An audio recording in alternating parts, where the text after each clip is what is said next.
Hello viewers, my name is Naveen Trivedi और आप लोग देख रहे हैं पर्सनल ट्यूटर। स्वागत है आप सभी का हमारे पर्सनल ट्यूटर के डिजिटल चैनल पे, है ना। चलिए, अभी आज हम लोग डिस्कस करने वाले हैं VS-EPR थियरी। उससे पहले हम लोग बहुत अच्छे से VS-EPR थियरी को डिस्कस कर चुके हैं कि VS-EPR थियरी के बेसिस पे हम लोग कैसे स्ट्रक्चर्स को जस्टिफाई करते हैं, कैसे सारे स्ट्रक्चर्स को बनाते हैं, वो सारी चीज़ें हम लोग देख चुके हैं। अभी हम लोग को डिस्कस करना है कि VS-EPR थियरी में कि जब लोन पेयर आ जाते हैं तो लोन पेयर के बेसिस पे स्ट्रक्चर किस तरह से वेरी करता है और किस तरह की स्ट्रक्चर्स अलग अलग आपकी डिफरेंट बनती है स्ट्रक्चर्स, उसके बारे में डिस्कस करना है हम लोगों को, है ना। चलिए, तो मैं आपको एक बार थोड़ा सा रिकॉल करा देता हूँ कि जब लोन पेयर नहीं हो और सिर्फ बॉन्ड पेयर हो स्ट्रक्चर्स में, तो किस तरह की स्ट्रक्चर्स बनती है और किस तरह के फिनोमिना हमारे पास में नजर आते हैं, ना। कि अगर जैसे सपोज आपके पास में अगर AB2 है, मतलब सेंट्रल एटम है और उसके साथ में दो बॉन्ड पेयर लगे हुए हैं, तो स्ट्रक्चर आपकी होती है लीनियर। कैसी स्ट्रक्चर होती है? लीनियर स्ट्रक्चर होती है कुछ इस तरह से। देखो, ये मॉलिक्यूल रहेगा आपके पास में और ये दोनों बॉन्ड पेयर कुछ इस तरह से आपके लगे हुए होंगे। किसके साथ में? सेंट्रल एटम के साथ में, है ना। बॉन्ड एंगल 180 डिग्री आता है आपके पास में। अब जब AB3 का मॉलिक्यूल होता है, AB3 मॉलिक्यूल है, तो आपकी स्ट्रक्चर जो होती है वो होती है ट्राइगोनल प्लेनर। कैसी होती है? ट्राइगोनल प्लेनर स्ट्रक्चर होती है आपकी, और वो कुछ इस तरह से नजर आएगी आपके पास में। ट्राइगोनल प्लेनर स्ट्रक्चर किस तरह से? देखो, ये A मॉलिक्यूल है आपका और तीनों के तीनों बॉन्ड पेयर कुछ इस तरह से आपके पास में लगे हुए रहेंगे, है ना। ये 1, 2 और तीनों बॉन्ड पेयर इस तरह से लगे हुए रहेंगे और यहाँ बॉन्ड एंगल जो होगा वो होगा 120 डिग्री। कितना होगा बॉन्ड एंगल? 120 डिग्री होगा। अब नेक्स्ट हम लोगों ने देखा था AB4 अगर स्ट्रक्चर है आपके पास में, AB4 स्ट्रक्चर के साथ में आपकी जो स्ट्रक्चर रहेगी वो रहेगी टेट्राहेड्रल। कैसी स्ट्रक्चर रहेगी? टेट्राहेड्रल स्ट्रक्चर आपके पास में आएगी। टेट्राहेड्रल स्ट्रक्चर ये A आपका और ये B,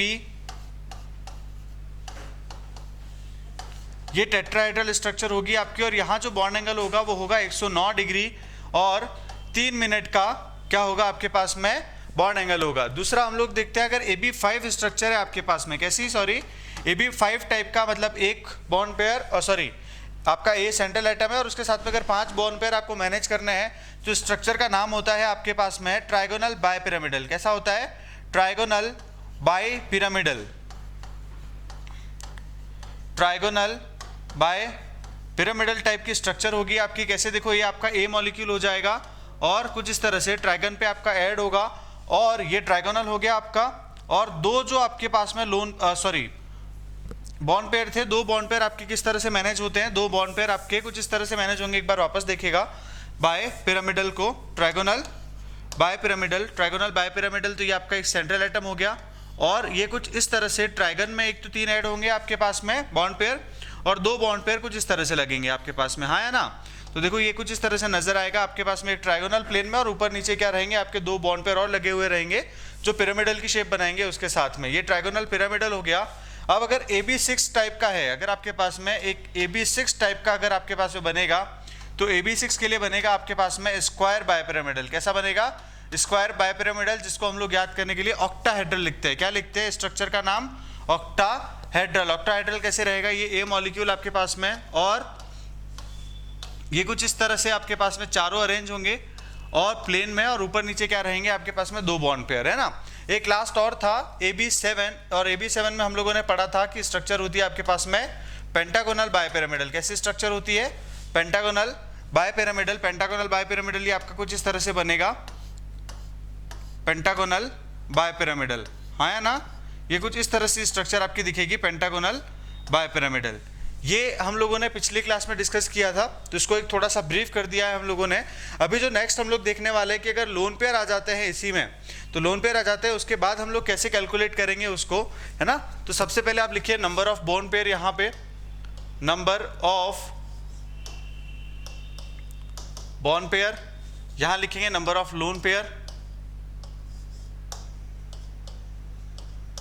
number of lone pair. यहाँ पे आप टाइप लिख लेंगे कि कौन सा टाइप हो जाएगा। जो AB2 अपन लिखा था अपन ने, तो AB2L1 कुछ इस तरह के टाइप हो जाएंगे हमारे पास में, ये टाइप हो जाएगा। यहाँ लिखेंगे हम लोग मॉलिक्यूलर ज्योमेट्री और यहाँ स्ट्रक्चर बना लेंगे हम लोग कि किस तरह का स्ट्रक्चर आपके पास दिखेगा या फिर होगा, है ना।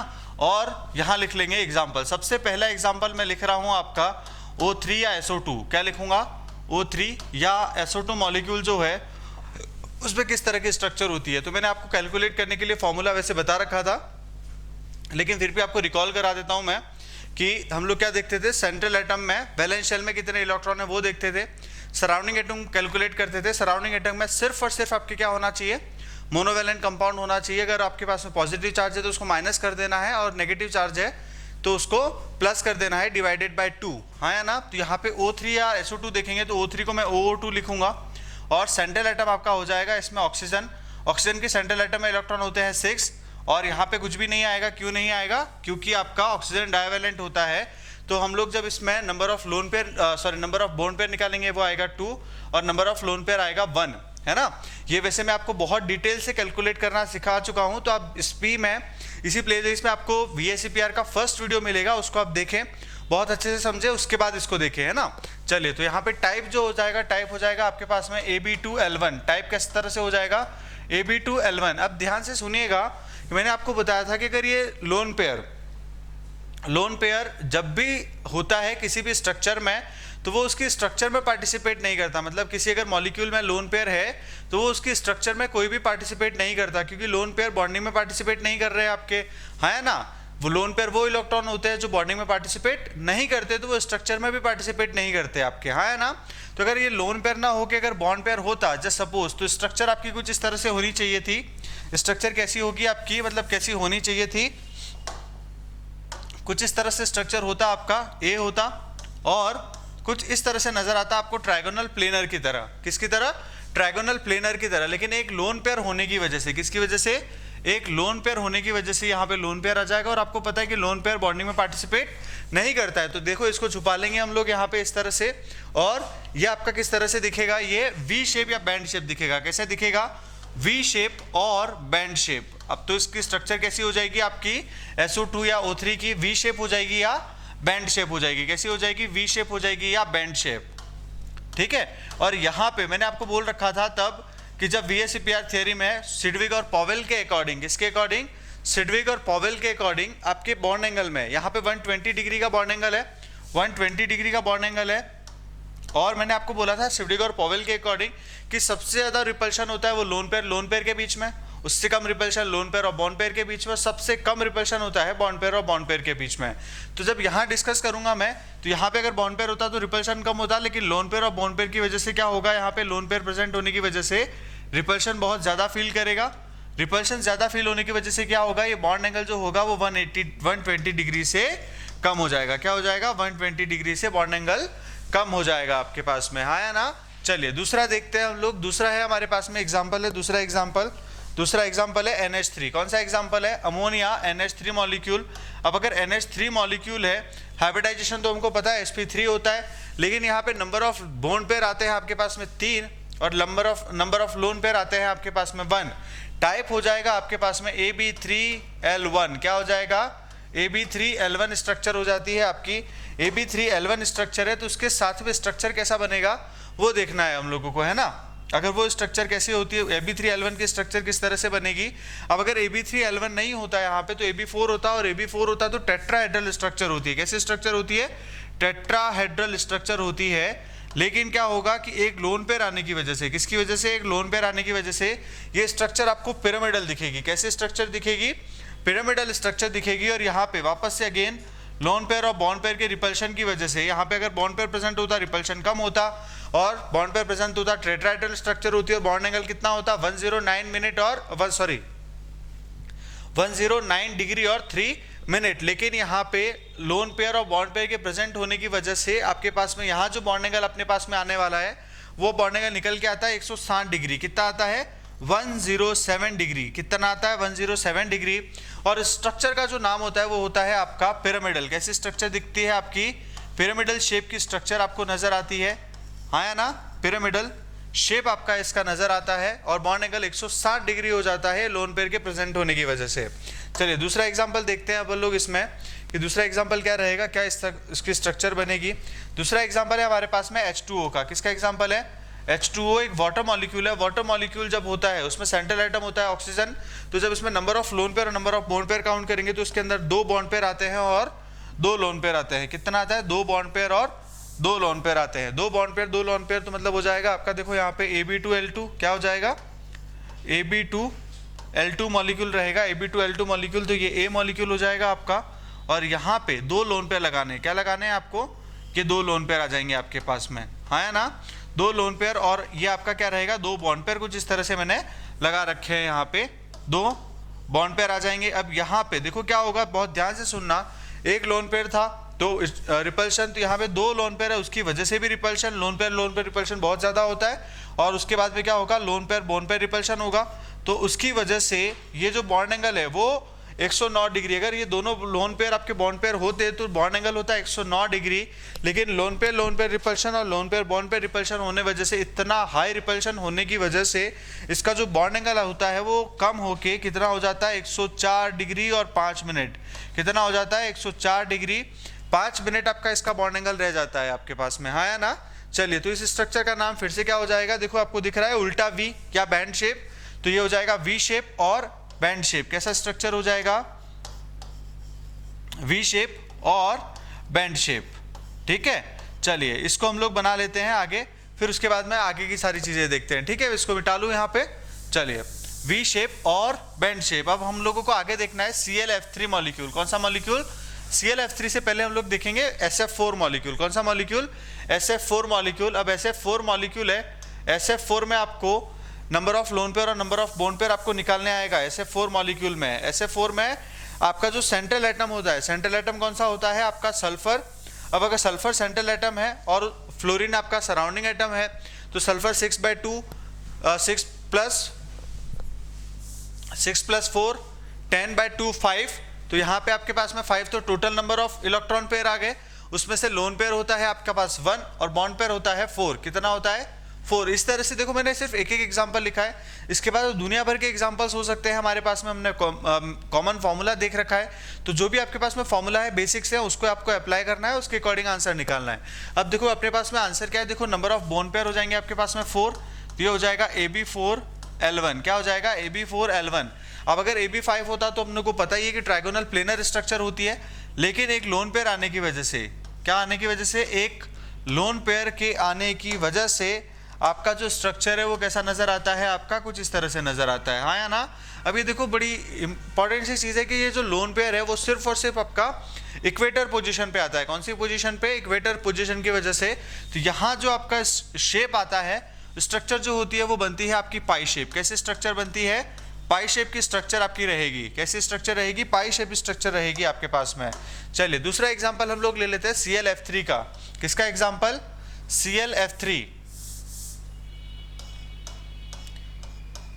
ClF3 मॉलिक्यूल है ना। ये आपकी स्ट्रक्चर ये समझ में आ गई। ClF3 में आपके पास में 3 तो होते हैं बॉन्ड पेयर और 2 होते हैं आपके पास में लोन पेयर। 3 बॉन्ड पेयर और 2 लोन पेयर। टाइप हो जाएगा आपके पास में Ab3L2। कैसा स्ट्रक्चर हो जाएगा? Ab3L2 स्ट्रक्चर हो जाएगा आपके पास में। तो देखो हम लोग ये डायग्राम बना देंगे यहाँ पे। अब कुछ इस तरह की स्ट्रक्चर नजर आएगी आपको, ये नजर आएगी, और यहाँ पे 2 लोन पेयर आपको लगाने हैं, तो दोनों लोन पेयर कुछ इस तरह से नजर आएंगे आपके पास में। किस तरह से? दोनों इक्वेटर पोजीशन पे आपके दोनों लोन पेयर लग जाएंगे, और ये स्ट्रक्चर जो दिखेगी आपको, वो स्ट्रक्चर आपको दिख रही होगी टी शेप। कैसी स्ट्रक्चर दिख रही होगी? टी शेप स्ट्रक्चर दिख रही है। कैसी स्ट्रक्चर दिखती है आपकी? ये टी शेप स्ट्रक्चर दिखती है ना। चलिए अब हम लोग आगे बात करते हैं XeF4 के बारे में। किसके बारे में? XeF4 के बारे में। सॉरी, XeOF4 लिख लेते हैं पहले, उसके बाद हम लोग XeF4 को देखेंगे, है ना। XeOF4। अब XeOF4 में कैसे निकालेंगे? तो देखो XeOF4 में सेंट्रल एटम हो जाएगा आपका Xe, है ना, जिनन हो जाता है आपका, और जिनन के आउटरमोस्ट शेल में कितने इलेक्ट्रॉन हो जाएंगे आपके पास में? 8 इलेक्ट्रॉन। 8 + 4 12/2 6 में से 5, तो आपके पास में 5 तो आते हैं बॉन्ड पेयर और 1 आता है आपके पास में लोन पेयर, है ना। अगर AB6 होता आपके पास में, AB6 होता तो स्ट्रक्चर कैसी होती है? AB6 के साथ में ये टाइप हो जाएगा, देखो AB5L1। लेकिन अगर AB6 होता तो स्ट्रक्चर होती है आपके पास में स्क्वायर पिरामिडल। कैसी स्ट्रक्चर होती है? Square pyramidal. लेकिन अभी हमारे पास में स्ट्रक्चर कैसी रहेगी? स्क्वायर सॉरी अगर ए बी 6 होता है तो स्ट्रक्चर होती है A B square by pyramidal, लेकिन अगर आपके पास में ए बी 5L1 है तो स्ट्रक्चर आपके पास में रहेगी स्क्वायर पिरामिडल ओनली, हाँ या ना। चलिए ये स्क्वायर बनेगा आपके पास में, और एक बॉन्ड पेयर तो ऊपर की तरफ रहेगा लेकिन एक लोन पेयर आपका नीचे की तरफ आ जाएगा। किसकी तरफ आ जाएगा? नीचे की तरफ। तो ये स्ट्रक्चर आपको दिखेगी स्क्वायर पिरामिडल। कैसी स्ट्रक्चर दिखेगी? स्क्वायर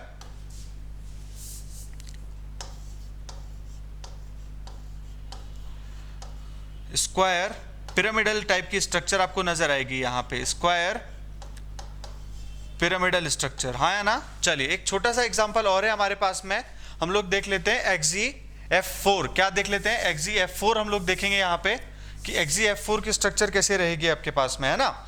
XGF4 की स्ट्रक्चर कैसे रहेगी हम लोगों को वो देखना है। चलिए तो XGF4 का एग्जाम्पल हम लोग ले लेते हैं। XGF4